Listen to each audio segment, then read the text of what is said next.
The cell, better the box, was cooled down to the point that I was shaking most of the time. For the next 70 days, I wouldn't know the sweetness of sleeping. Interrogation 24 hours a day. I was living literally in terror. There's no reason for Mohamedou to be in Guantanamo. Mohamedou has never been charged with a crime. He's been in Guantanamo now 14 years. It's not that they haven't found the evidence against him. There isn't any evidence against him. Mohamedou started writing in 2005. He had prepared 90 pages in a notebook that the guards had given him. That was the beginning of this manuscript. For a number of years, his attorneys conduct litigation and negotiations to get that manuscript declassified. Mohamedou is somewhat of a modern Renaissance man. He is from the country of Mauritania. He's from a very poor family, but he won a scholarship to study in Germany as a very young man. Mohamedou had joined al-Qaeda in the early 1990s. Like many young men, he had gone to Afghanistan as a student to join the fight against the communist government of Afghanistan. And to join the fight, you had to train at an al-Qaeda camp, and he had trained and he had sworn loyalty to them. But as he's said repeatedly, he broke all ties after the communist government collapsed and the various Mujahideen factions started shooting each other. Mohamedou essentially said, "I'm out." Mohamedou was at his mother's house in November of 2001, and he gets a call from the police to come and be interviewed. And he literally, I'm sure, told his mother, "I'll be right back." And he disappeared, and his family has never seen him again to this day. There were 4 of them when I stepped outside the door with my mum and my aunt. Both kept their eyes staring at me. It is the taste of helplessness when you see your beloved fading away like a dream, and you cannot help him.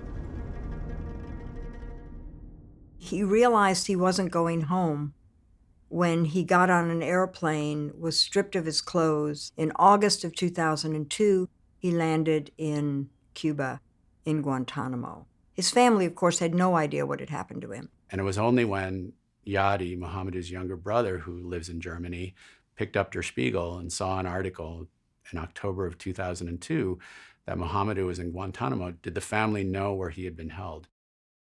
Einfach, wir waren alle sprachlos. Wie kann uns eine Regierung so lange lügen, und mit uns solche schmutzige Spiele machen? Wir waren alle enttäuscht von unserer Regierung.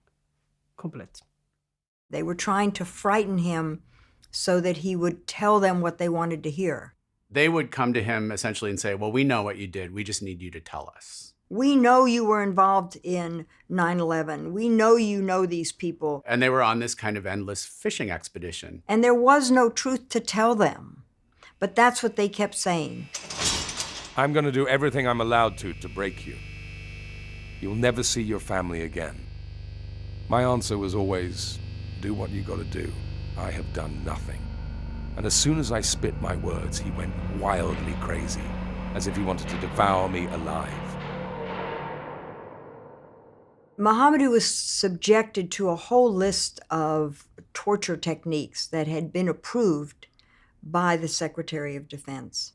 Die haben ihm gesagt, dass die meine Mutter aus Mauretanien importiert haben, geholt haben, und die befinden sich jetzt in einer Einzelhaftzelle in Guantanamo.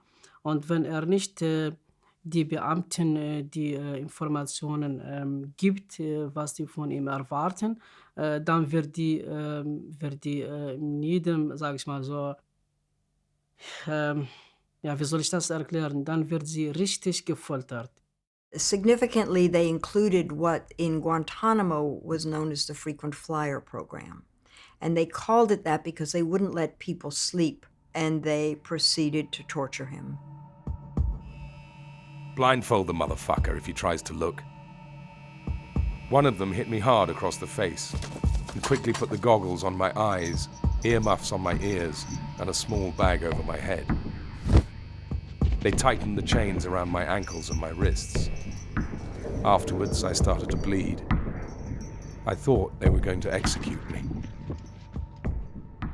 Just as Mohamedou had this remarkable journey, his manuscript has a fairly remarkable journey. He writes it in 2005. We would get the book in bits and pieces.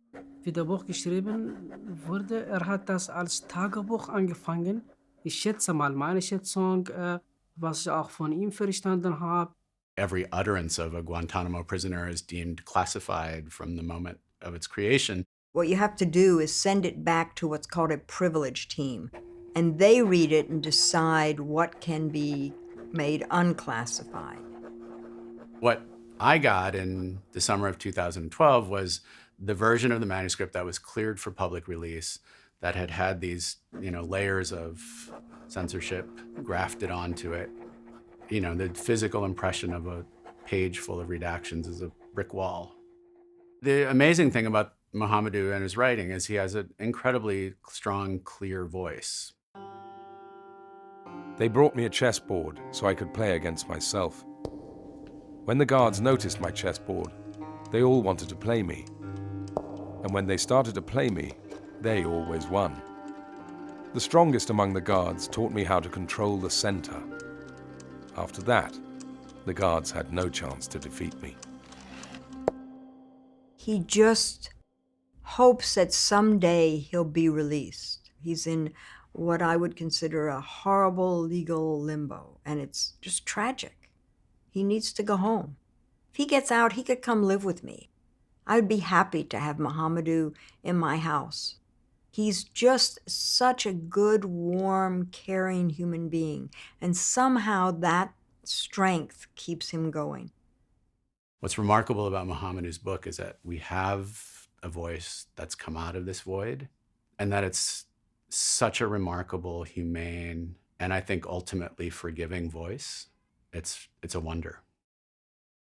In diesem Fall hat das leider lange gedauert, aber wir haben und wir werden nie Hoffnung verlieren. Niemals. Wir haben immer Hoffnung, bis heute auch. A Mauritanian folktale tells us about a rooster phobe who would almost lose his mind whenever he encountered a rooster. Why are you so afraid of the rooster? The psychiatrist asks him. The rooster thinks I'm corn. You're not corn. You're a very big man. Nobody can mistake you for a tiny ear of corn, the psychiatrist said. I know that, doctor, but the rooster doesn't. For years, I've been trying to convince the US government that I am not corn.